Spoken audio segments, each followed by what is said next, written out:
আমি মাহমুদুল হাসান মারুফ, হাজী আবেদ আলী কলেজের একজন শিক্ষার্থী।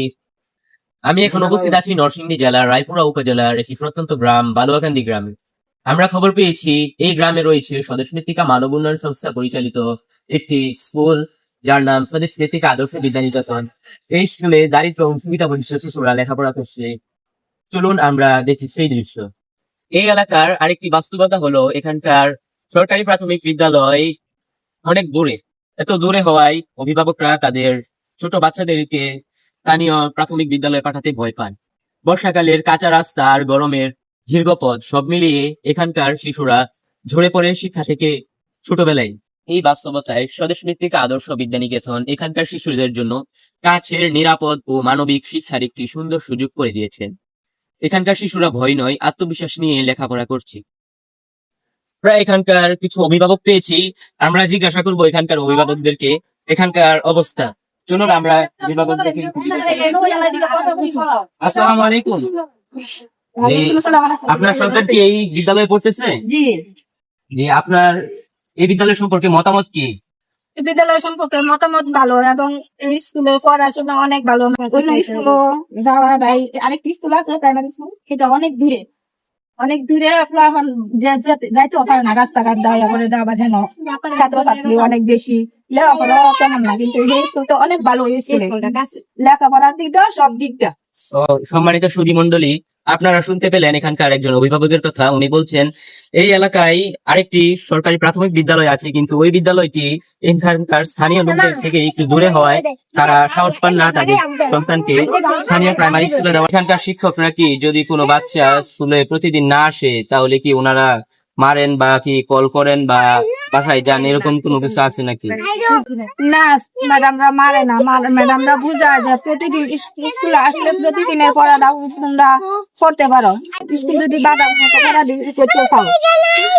স্কুলে না আসলে ম্যাডামরা জরিমানা সহকারে ধরে যায়, জরিমানা দিন লাগবো প্রতিদিন। যদি স্কুলে না হয় তো যেদিন একদিন বাধা দিলে একদিন 10 টাকা করে। ম্যাডামদের যে জরিমানা ধরা বা বাচ্চারা যে স্কুলে না আসলে যে শাসন করা, এটাকে আপনারা কি রকম চোখে দেখেন? ভালো চোখে দেখি, এটা তো ম্যাডামরা শাসন করা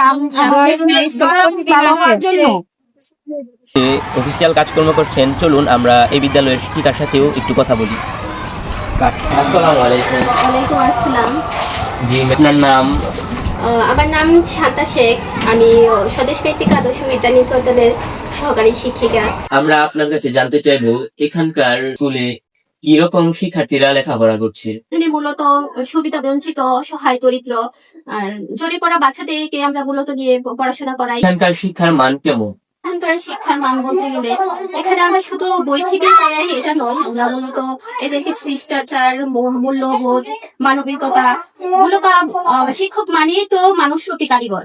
তো আমরা সেই দিক থেকে এদেরকে মানুষ করার চেষ্টা করি, যেন মানুষ রূপে এরা বেড়ে উঠতে পারে, এদের মনুষ্যত্ব বিকাশের চেষ্টা করি। আমরা তথ্য পেলাম যে এখানকার স্কুলের অধিকাংশ বাচ্চারাই নাকি তাদের পারিবারিক ব্যাকগ্রাউন্ড খুবই খারাপ, যে তারা স্কুলে নিয়মিত আসতে চায় না।